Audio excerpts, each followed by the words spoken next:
Come on. All right, everybody, you know what time it is. It's Franchise or Bust, but today we're throwing you a little bit of a curveball. Usually joining me, as always, would be Katie, but it's a fresh face. Joining me all the way from a very excited Denver Bronco area of the world today is Mallory Ham. Hi, everyone.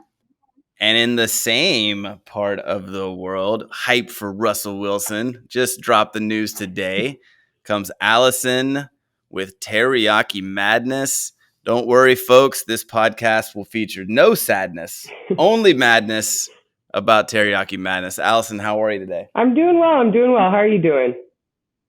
I'm doing great. And I got to say, this is an unabashed product plug right here because I ate Teriyaki Madness a very short time ago for my lunch. So I'm full of fuel from the delicious eats of Teriyaki Madness, ready to get into this. So, Alison, let's I mentioned the brand name already. We were talking to Alison, who's with the brand Teriyaki Madness, a food franchise, obviously located all around the country.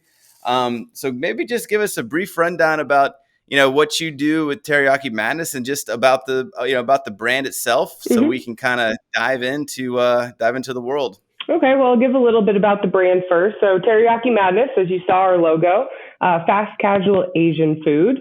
We're all over the United States. I think we're in 27 states now. We have 110 open. The 110th opens on Thursday. So lots of growth. We also have a couple up in Canada as well as Mexico. But yeah, we're a fast casual Asian restaurant. I mean, Trevor can agree. It's big bowls. You get protein, mostly. I guess I always get spicy chicken with all of the veggies. That's what I had. It's so good. Chicken. Oh, it's great.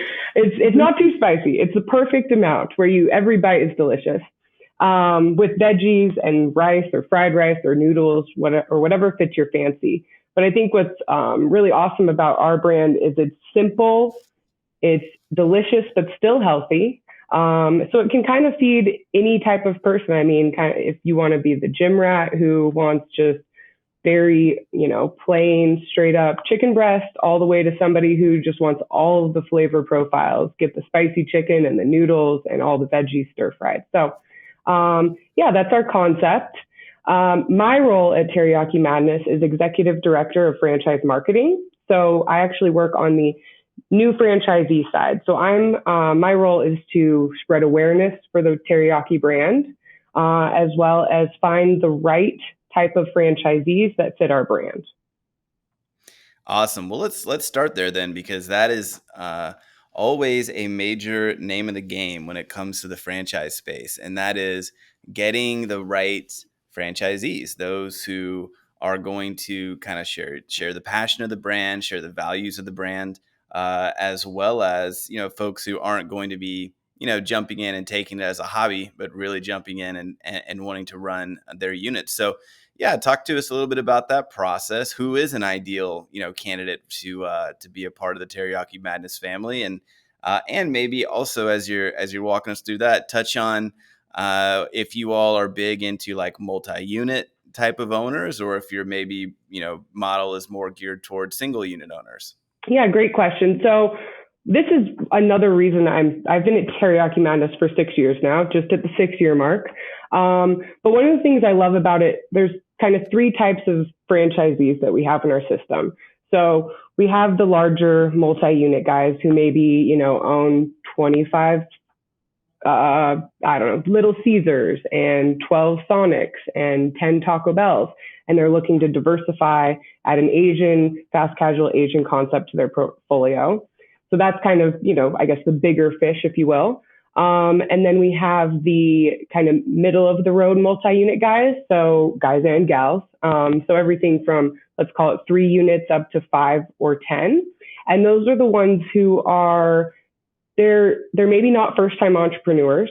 They don't necessarily need to be from restaurants per se or franchising really, but they have some sort of business experience in building their own business. And so those guys and gals are they're looking not to buy themselves a job. They're looking to open one every year for the next couple of years, run those, get those operating well, and kind of put a manager in place where they can either sit and forget, and just kind of manage, from afar, check in with their GM, make sure their sales are continuing to trend up, or they can put the GM in place and then continue to build their empire. So that's the second one. And then as far as the first one, and this is why I absolutely love Team Ad, because we provide opportunity for all types of people, are those owner operators. So the people who, I guess you could call American Dream, first time business owners.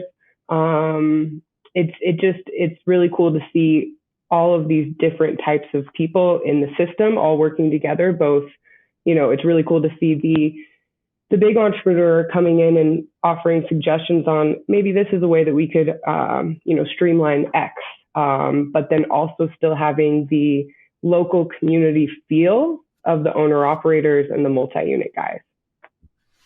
Yeah, it's one of the keys to success in the franchise space is really being able to get in there and learn from your fellow franchisees, and that's one of the main reasons folks get into franchising, to say, all right, I know there's a model, I know it's working, I know it makes money, and so I want to be a part of it. But then, hey, you know what? Even beyond the model, even doing better than what we were sold, is this owner that has 6 of them up in the Boston area, and man, they're really doing an awesome job. How do you guys kind of facilitate some of that talk between franchisees and getting some of that motivation pushed downward to all the franchisees when you have, your upper echelon ones doing really well? That's a great question. So we think of we actually talked about this yesterday, so it's fresh on my mind. But and it came up because we're like, why do people want to be part of Teriyaki Madness? We know that they want the AUVs. We know they want a smaller location. There's certain things that we hit, but like, what are those, I guess, benefits or the feel good part of it that draws them to the brand? And the two things, some of the main things were community and transparency. So to answer your question, I mean, we've built a community. I think we're inching towards 150 franchisees. A lot of them, we've had a lot of growth lately. So a lot of them will be opening their first shops in the next, let's say, year and a half. But what we do to build that community is we have something we have a conference every year, which is coming up in May, which we're super excited about, where we collaborate, we talk about what's working, what's not. If you found out that catering you end up getting better results if you drop it off yourself, or if there's a third-party delivery system that this catering can offer. We kind of talk about all of that, as well as, how to engage with employees, how to keep people excited. So the conference is huge, but the conference only happens once a year. So in the weekly and the daily, grind that's happening, we have a couple things that go out each week. We call them Mad Memos and Teriyaki Tuesdays. And those are just really valuable, useful information directed at all of our franchisees, whether that's best practices from others, new menu rollouts, things that need to be changed. It's just a real collaboration tool where we get all of the input from all of our franchisees, and then we craft some messaging so that everybody's on the same page. All right, free idea for you. Turn the Mad Memos into Mad Memos Mad Libs, where the franchisees have to go in and fill out the Mad Libs, and then that circulates around and you get everybody's hilarious answers. I love it. We'll do that once a month just to keep them on their toes. There you go. Well, that's fantastic. We know that kind of that talk, crosstalk is really important, and conferences are very important. Mm-hmm. People want to shake hands, and they want to talk to the fellow owners. They want to understand what's going on, but they also want to have great interaction with the franchisor, because the franchisor, initially, probably yourself in a lot of ways, helps sell them on the idea and walk them through the plan and walk them through the idea. And like you say, some of them have owned tons in the past. They don't need a lot of hand holding, and they kind of know what they're doing. And then some, maybe they just think, you know what? My wife and I had a great run in corporate America, and now we're going to just go buy some franchise units. And the reason we're doing that is because we want to kind of work hard, but not really. And we want a model that works. How do you all at the franchisor level not only lay the roadmap for these guys for success, but also continue to educate them when it comes to, how to make sure that their unit economics are really strong, and really zeroing in on what they care about, which for most franchisees, when they come in, it's like, okay, what are my unit economics? How am I really going to, make this into something I really like? So how are you guys continuing to kind of push that agenda back to them? Yeah, so I'm going to start at the beginning. So when new franchisees come on board, whether they're those owner operators or the multi-units or the larger multi-units, they all go through a similar process. Our support system is super extensive. I think there's 60 employees at Teriyaki Madness for 110 shops. So lots of support all around in every department. And when they come on board, we have something we call a launch process. So we are there to work with them week by week by week by week until they get open.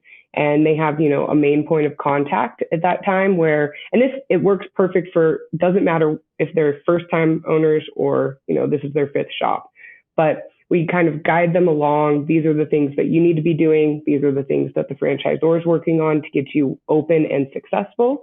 And you kind of just have these weekly calls to make sure that all the trains are running on time. Once your shop is opened, then we switch over from the launch manager over to a business coach.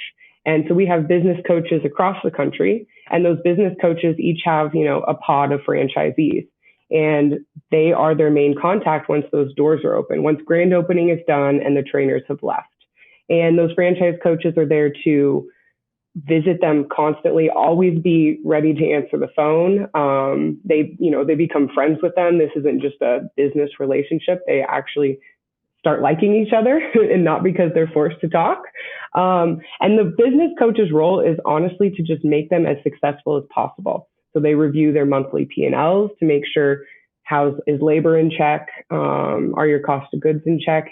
Is there a red flag we're seeing, or looks like everything's running on board? Maybe your reviews are a little low. Let's go look at how we can do retrain your cook or what have you.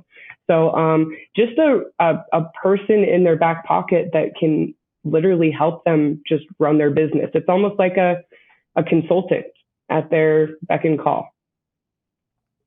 Yeah, I think that's a phenomenal idea, especially, you can never be too safe, obviously, in the food space, but you can also never be kind of too aggressive with trying to be helpful, because not only, the food space can be tricky, but also it's elective, and you have competitors, and nobody has to eat at Teriyaki Madness. So maybe talk about how you all drive toward the consumer. So we know we've talked a little bit about how you drive toward a potential franchisee and what that looks like, but what are you all doing in terms of, going out there and saying, hey, I know you probably know what Panda Express is. I know you probably know what Payway is and these different places, but let's get down with the madness. So how are you guys getting the word out? Yeah, good question. So at the beginning, as they're ramping up for grand opening, we're doing a lot of Facebook ads.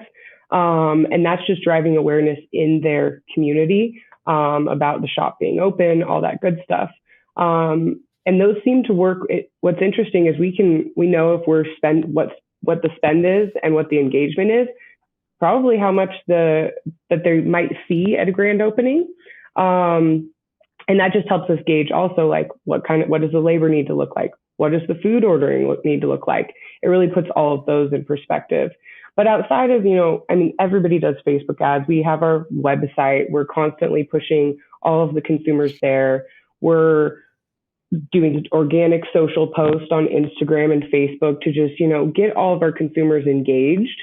Of course, local market pushes. So whether we can do door hangers or a Tuesday night fundraiser every other week for a school or a baseball team or what have you.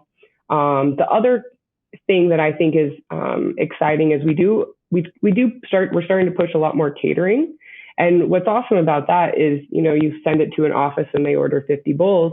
Well, now you've just given possibly 50 new customers a taste of your food.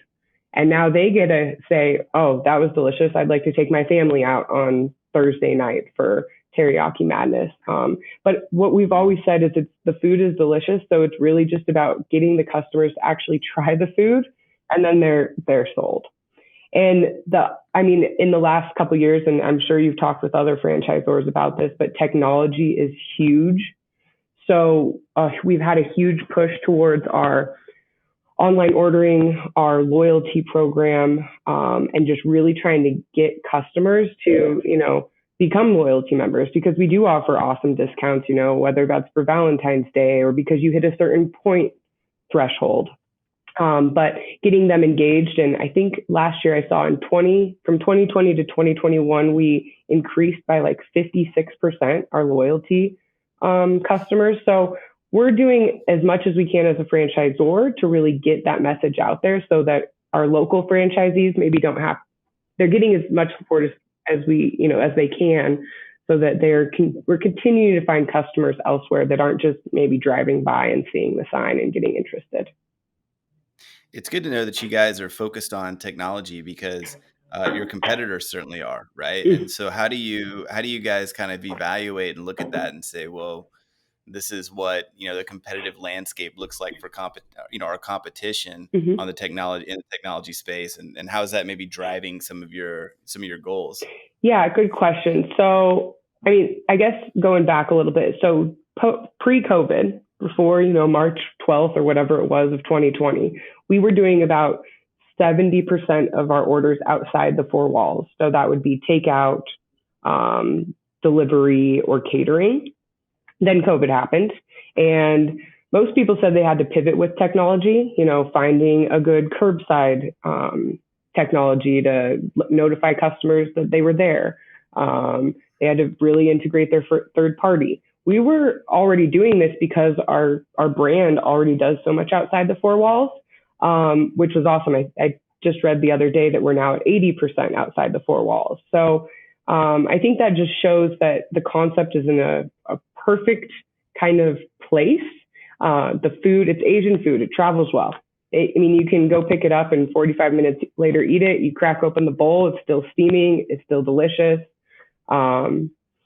So it's just, I think we maybe got a little lucky, but we were able to really be in the technology-driven space. That's fantastic. So we understand that the franchisees are attracted for the reasons we've talked about. You're looking at getting out there to the consumer, trying to really, like you said, let's just get them to try it, because once they try it, you have a great system for loyalty, et cetera.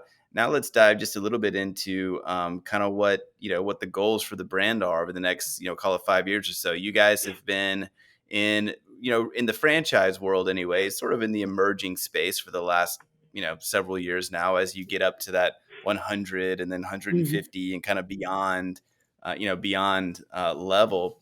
And different things happen with franchise brands once they start pushing up in the 200s, 300s and beyond. So where are you guys, kind of looking to go in terms of growth over the next, call it, 5 years or so? And what do you think that's going to look like for the brand, with maybe even like product diversification and things like that? Mm-hmm. Good question. So I guess it's really been interesting, because I started here, like I said at the beginning, about 6 years ago.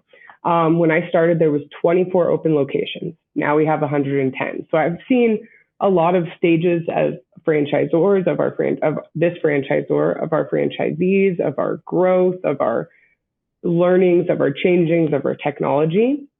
But like you said, we've kind of hit that cusp, that 100 unit open. So our next our closer goals, we're going to have a 200 open by the end of 2023. So we've got a ton in the pipeline right now that are in real estate design and construction. So I think we'll have another 35 to 40 added this year overall, and then next year about 50 to 60. So lots of growth. We're bringing in a lot of franchisees as well. Today we have a little celebration every time a new franchisee comes on board, because it's a huge celebration. We're typically opening in, filling out a market, opening in a new market, awarding it to a new type of person with a different background, and just bringing the brand nationwide. And yesterday we awarded a new 3-pack franchisee out of Tennessee. Today we awarded a 5-pack out of New Jersey. So we're just continuing to grow. People are very, very interested in us. And so 200 by 2023. Our 5 to 10-year plan, I mean, the goal is to hit 1,000 units. I don't know the exact, what year we want to hit that in, but based on our growth hitting 200 next year, which is, another almost 100%, I'd expect us to be at 500 units in 5 years. Yeah. Something that can be a challenge, but I'm sure you guys are, kind of thinking about this is often at the franchisor level, you start thinking about how to scale the model and how to scale at the franchisor level to accommodate the growth. But one thing that occasionally can get overlooked is how to scale the culture. Because you just mentioned we threw a party, we threw a celebration. We were so excited about, these franchisees that come on board. Well, when you had the 700th come on board, how is that kind of excitement and that growth going to sustain? Are you guys thinking about that a little bit? I mean, obviously you got, Mad Libs now. So that's one great culture.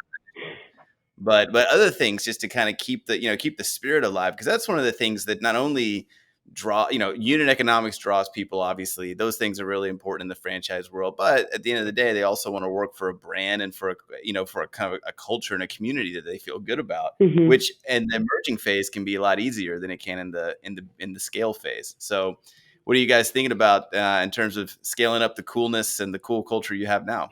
Of course, yeah. I mean, yes, it can get harder. I think what's unique about Teriyaki Madness is the corporate headquarters. We are a very irreverent bunch of people, which means we're attracting pretty irreverent and, just excited and maybe not so suit and white, suit and tie kind of people. So the franchisees that are coming on board are also having those same cultures and beliefs and just feelings at their own local shops. I think the conference is huge. That is something that we require all franchisees go to because it's so important to keep us connected. I've noticed over the last couple of years as markets get more popular and they fill in with multiple franchisees, those franchisees are doing a really good job of building local relationships, in that greater Chicago area or greater Tennessee or Denver. But I think the conference is really where it all kind of ties in together. The other thing we have is FAC, Franchise Advisory Council. And we have different franchisees from different parts of the country, as well as different types of franchisees, single versus multi. And I think that's a very good sample of our franchisees. And so things that happen there, we then, we have follow-up calls and follow-up webinars to talk about what we discussed there. And I think that's able to kind of include the rest of the franchise system that just continues to grow. Awesome. Well, and the conference is going to be where? Vail, Colorado. So it'll be beautiful. Wow. Yeah, that will be cool. What a nice spot for the conference. Mallory will be there ready to eat all the vegetarian options that there exists for Teriyaki Madness. Our spicy tofu is delicious. I don't like tofu and I still order it. So good to know. There it is. All right. Well, final thoughts. Leave us with some words of wisdom about not necessarily, it doesn't have to be about Teriyaki Madness per se, but just the experience you've had in the franchise game and some things that are maybe exciting you about the future. Yeah, I mean, technology is huge all across the board. So I feel like TMAT is doing an excellent job of really making sure we're at the forefront of what's coming up next. I think that even internally. So we're helping the franchisees, make sure that they're in the right places at the right time. And if now they start to do, they have a new catering tool or a new type of DoorDash, that we're testing that out and getting there as soon as we can, so we can make sure that one, it works and test it, or pivot and move a different direction. I think that's also something we're doing on the franchisee, looking for new franchisees level, is just finding new places to find people. I mean, there's lots of people, entrepreneurs out there that really want to make either a change or diversify. And Teriyaki Madness is really at a turning point right now because we still have territory available, but each week, I mean, I told you we signed 2 franchisees in the last, honestly, 24 hours for multi-units. It is filling up fast. So now's kind of the time to get on board with a brand that's the trajectory is outer space. You hear that? That is a classic sales technique. Limited time only. You're not going to be able to get this for long. You better act now. It's interesting though. It's like it's the Chipotle. People always wanted to be part of Chipotle, and then it grew, and then they were out of luck. So I think this is a unique opportunity where Teriyaki Madness really prides themselves on owner operators, multi-unit, and the larger people. So I think it's just a unique opportunity for everyone. Outstanding. Couldn't agree more. The opportunity is there. We've learned a lot. We understand what the madness is all about. It's about the delicious food. It's about having amazing operators inside of the system, the franchisor, making sure to push down those beliefs and culture that they've established and getting ready for the future. 1,000 units. Here we come. Here we come. That's it. Well, everybody, this has been another outstanding episode of FranchisOR Bust. If you care at all about the franchise space, then you've come to the right spot and you learned a lot today. Mallory, you've been almost as exciting as Katie is every week. Thank you. Very good. And Alison, it's been a pleasure to talk to you on this week's episode. And I would highly encourage everyone, get out there, get that spicy chicken and enjoy. Or spicy tofu. Yes. Spicy tofu it is. All right, guys, we'll talk to you later, and we will hopefully have everyone tune in soon to the next FranchisOR Bust. Thanks. Come on.